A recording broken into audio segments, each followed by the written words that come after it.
The voices of voters, real people, not pundits. Should abortions be allowed in cases of rape and incest? They should not. 10 weeks, 10 communities, 10 conversations, a reality check on the key issues. And there's going to be blood on the streets. He's going to call for his supporters to go out and be violent. Unfortunately, we have a lot of folks who suffer from things like Trump derangement syndrome. From the economy to climate change, from education to electric cars.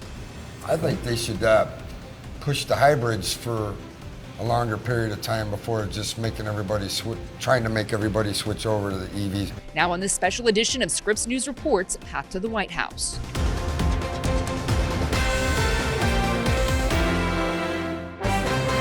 Drama at the top of the presidential ticket as the Democrats try to sort out their future. The backdrop of it all, issues that will impact our lives. For the past 10 weeks, that's what we've been exploring as we crisscrossed America, going inside the communities in which our journalists live and work. That path runs through Scripps country to right here, the White House. I'm Haley Bull. We've hosted conversations with dozens of voters, all opening up about what they think and explaining why. In the half hour ahead, highlights from those conversations from San Diego to Detroit, from Tampa to Milwaukee and beyond. Let's begin in Salt Lake City, a place where jobs and wages are booming. Our Max Roth sat down with a group of people at Thanksgiving Point on Utah's Silicon Slopes, the center of the area's strong tech sector.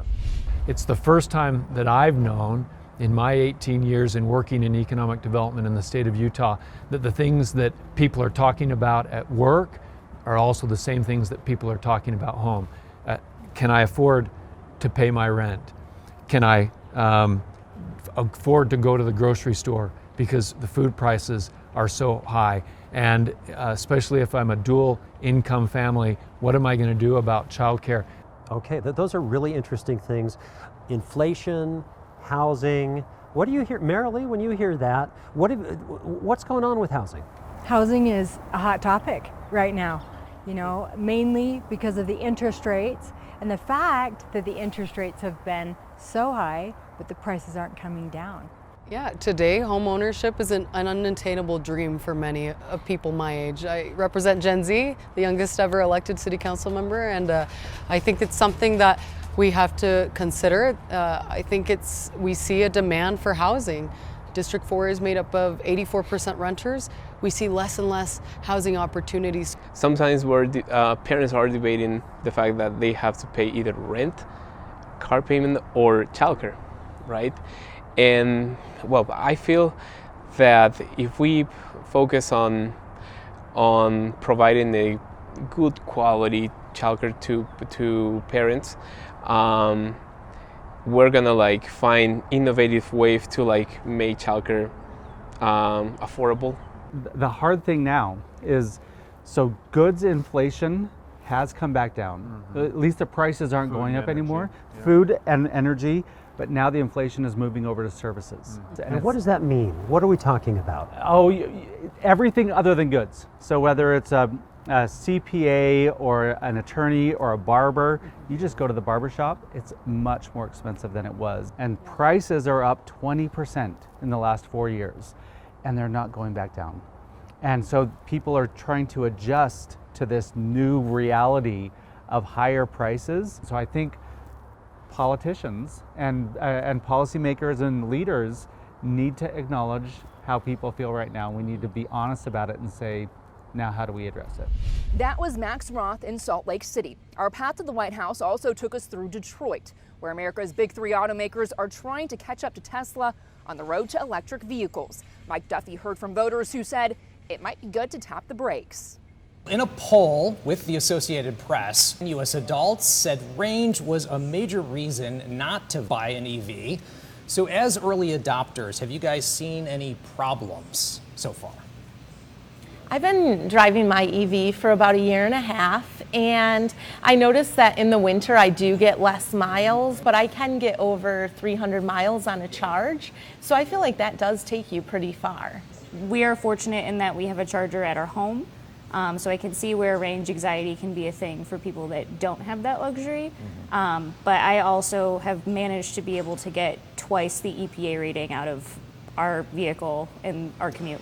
Okay, well, according to a new survey with AAA, only 18% of adults said that they were likely to buy an EV for their next vehicle, which is down from last year. And 63% said they were unlikely to buy an EV. So for those of you who have been thinking about it or maybe a little hesitant, is there any reason you haven't bought one? Yeah, I pull a camp. My son lives several states away, 1,500 miles away. If I'm pulling my camper across the country, going from Detroit to Chicago is 4 hours, then I have to stop and charge for 4 hours. Also, I have another concern about in this area where I live in Waterford, we have 37 lakes. If I'm putting a boat in the lake with an electric vehicle, how's that going to work? That might not be a good thing. Electricity and water, you know, so that's one of the things I have concerns about. Yeah, I hadn't even thought about that. Terrence? I like to go on road trips. And as someone who is used to driving trucks, I don't like to stop unless absolutely necessary. So if, like, say I helped my little brother move to Florida. We was able to make that drive from Detroit to Fort Lauderdale in 24 hours. Can't exactly do that in an EV. Trump says that he is going to end Biden's push for EVs, and Biden says that EVs are the future. What do you think about that discussion? Do you have a position on either way? I think it's more important about what the market will bear out. We can speak from an American perspective all we want, because right now, you know, EV purchase rates are only hovering around 8% for the United States, but globally it's much closer to 17, 18% and increasing year over year. And it's important that if we want to have an economy of the future, that we're still producing things that are sold in the future.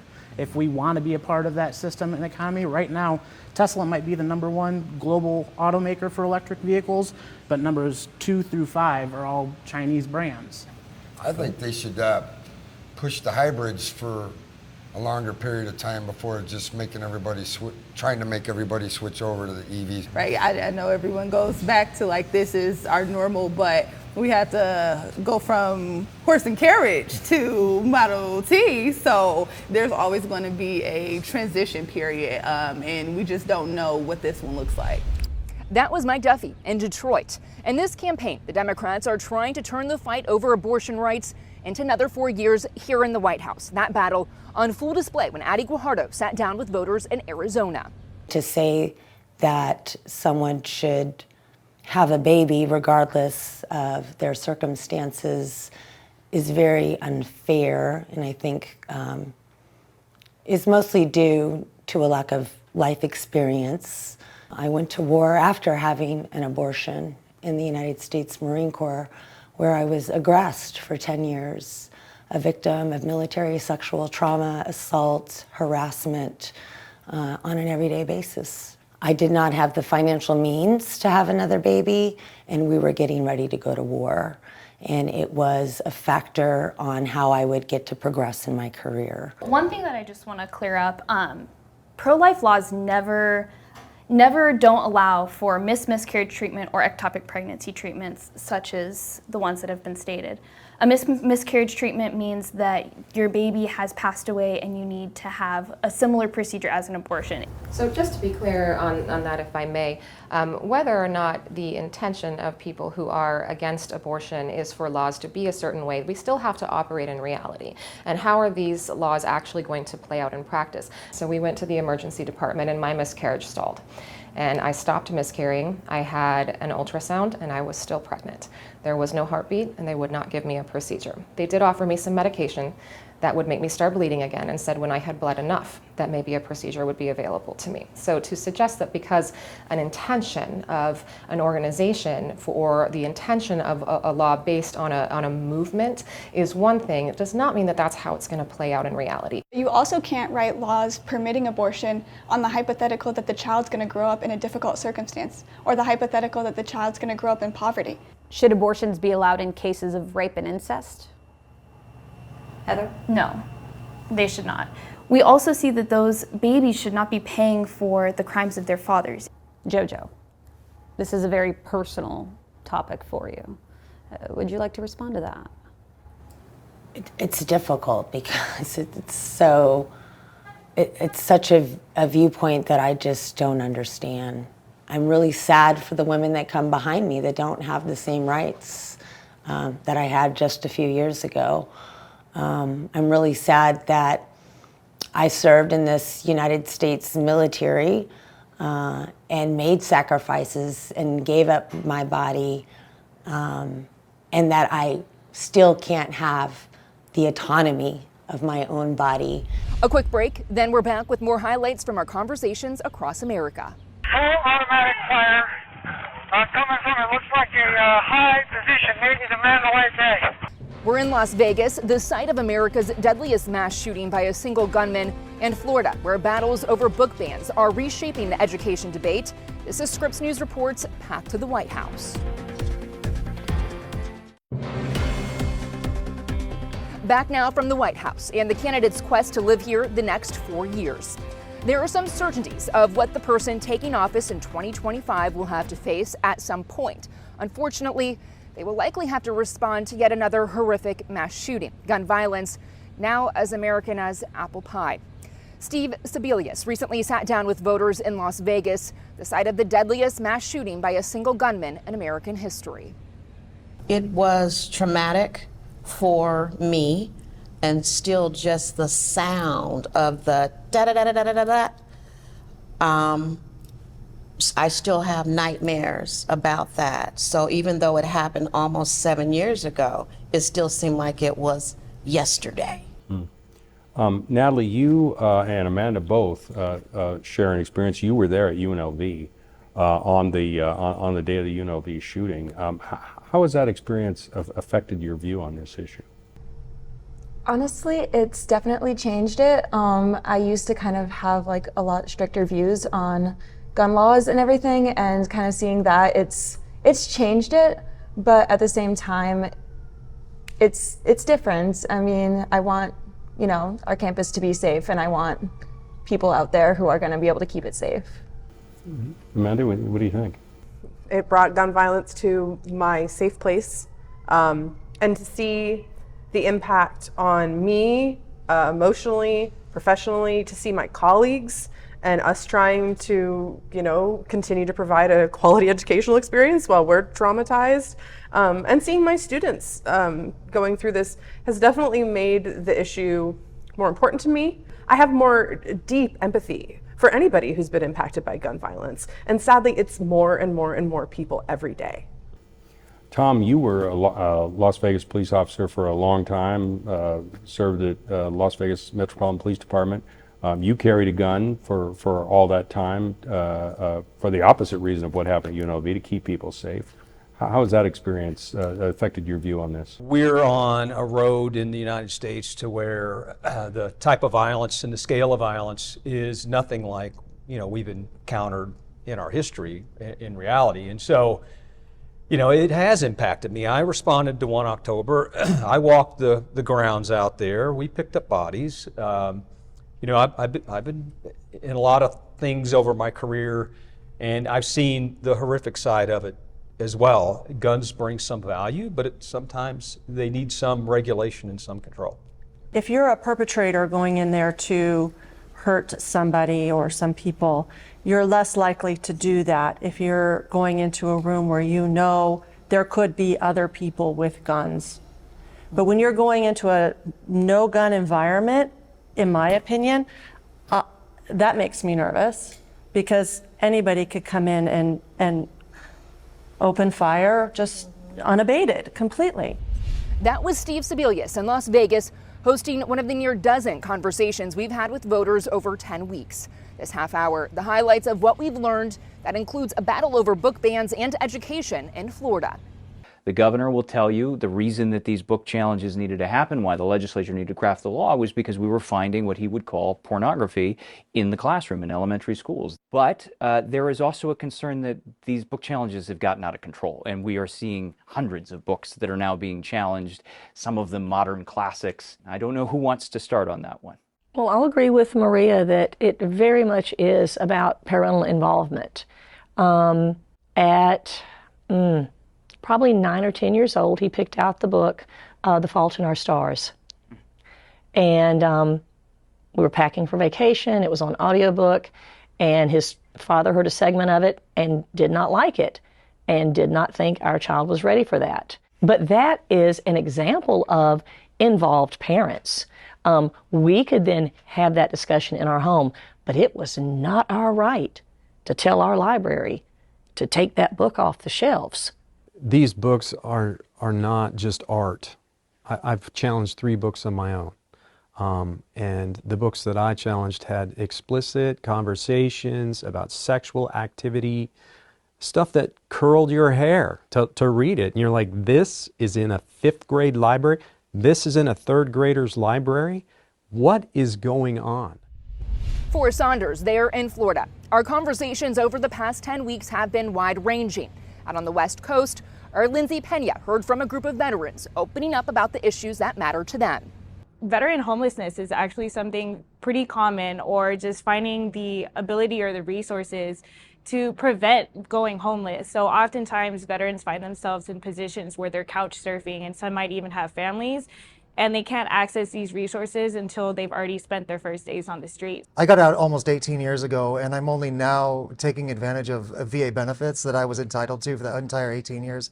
Because in the military, no one told me that I was entitled to those benefits, and I encourage anyone watching this to ask a lot of questions and to explore what those benefits might be. Covering the military, to actually see E3s and below in a food line, having to have assistance in order to feed their family, and that was sobering to me. It was like, you're protecting our country. Why is it you have to stand in line and get food? Ahead, voters debate the demise of democracy and the future of health care with sky-high medical bills. Back now from the White House as we track the path to get here. For the past 10 weeks, we've talked with dozens of voters across the country about what matters to them and why. In Milwaukee, Charles Benson heard from voters about health care and soaring medical bills. You just had heart surgery. Did you have any idea what it was going to cost you? No, so far since January 1st, my insurance company has paid $233,000 for me, plus my $9,400 deductible. Does that just blow you away? It does. Luckily, I had the health insurance. If you could sit down with the candidates? I don't know if anybody has the answer. I think that's the downside. I'm completely in agreement with health care. I feel like everybody needs health care. If you have a heart, you need to be trying to figure out how can we get health care to everybody. Do you worry about paying your deductibles? Oh, definitely, because I understand that. I feel like everything is all too high right now. It's too high for everybody. Like, we just heard his story, like, that's ridiculous. I just think Republicans and Democrats, I think me and you talked about it the other day, if you love people, it's no reason why you can't sit down at a table and come up with something where everybody's happy. The people that have no means of getting insurance and the people that have a means but still not overcharging them. The other part of it for me is because I was on oxygen. I was very disabled. I wasn't able to perform my job. So when you lose your job in our country, you often lose your health insurance. And that never made sense to me, why health insurance was tied to employment. Because if you're diagnosed with a life-threatening illness, as I was, then I lose my health insurance, and then what do you do? So what did you do? So I went on my husband's insurance. You worried a lot. I worry a lot. I would prefer, instead of healthcare being tied to a job, because people want to maybe change a job or they lose the job, if everybody had their own individual policy and belonged to a group where a group could cut the premium down. I mean, being tied to a job, that's not very efficient. Charles Benson in Milwaukee. Right now, the two leading presidential candidates are framing the other as a danger to democracy. That sparked a debate among voters hosted by our Chris Stewart in Atlanta. How important is it for the supporters of the person who doesn't win to accept those results when they happen? I think it's pretty important, and historically in this country, that's what we've done. In fact, I would even say that the only times that in my life, that I've seen where folks protested elections were when Democrats lost. I remember when George Bush won Florida. I believe that was year 2000-ish. And I specifically recall the uproar that was. And I remember when Hillary lost to Donald Trump. And she said, it's impossible, it can't be. But nonetheless, the American public accepted. She did accept the election results. She did. And Donald Trump has not accepted the election results. And the American people did. Well, Donald Trump is exercising his rights. You bring up Democrats, protesting the election results, and Stacey Abrams did the same thing. For many months, she claimed that the elections were not correct, that they weren't right. We need to worry about if former President Trump doesn't win and he is going to do what he said he's going to do if he doesn't win. And there's going to be blood on the streets. He's going to call for his supporters to go out and be violent, to, have another insurrection. I mean, that's what we need to worry about. You don't have to worry about the Democrats, going nuts. Unfortunately, we have a lot of folks who suffer from things like Trump derangement syndrome that believe the world will turn upside down if he's in office, when in fact, he was in office and the world wasn't turned upside down. The world was turned upside down. And the economy was positive. Okay, we had him overthrow Roe versus Wade. We had him stack the Supreme Court. We had him actually take out the Asian American White House initiative, like from day one. Okay, he started gutting the EPA, okay, for our ability to breathe. Oh, and then he's like putting people in cages and kids in cages. Chris Stewart rounding us out there from Atlanta. These have been some highlights of the conversations we've hosted across America for the past 10 weeks. These are conversations that will continue as other issues emerge. Our mission here is to highlight the voices of real people, not pundits, as we cover these campaigns and the critical policies that impact your life. At the White House, I'm Haley Bull for Scripps News Reports.